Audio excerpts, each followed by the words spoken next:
সূরা মুহাম্মাদের একটিমাত্র আয়াত ব্যতীত যেসব আয়াতে আল্লাহ রাব্বুল ইজ্জা রাসূলুল্লাহ সাল্লাল্লাহু আলাইহি ওয়াসাল্লামের নাম সরাসরি উল্লেখ করেছেন, সেসব আয়াতে রাসূলের নাম উল্লেখের পরপরই আল্লাহ ঘোষণা দিয়েছেন রাসূলুল্লাহ।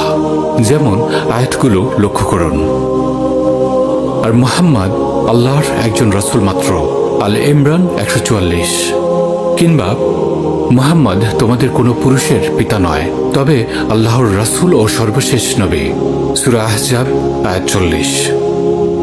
আল্লাহ রব্বুল ইজ্জা আরও আয়াত নাজিল করেছেন, নিশ্চয়ই আল্লাহ ঊর্ধ্ব জগতে ফেরেশতাদের মধ্যে নবীর প্রশংসা করেন এবং তার ফেরেশতাগণ নবীর জন্য দোয়া করে। হে মুমিনগণ, তোমরাও নবীর উপর দরুদ পাঠ করো এবং তাকে যথাযথভাবে সালাম জানাও। আহজাব আয়াত 56।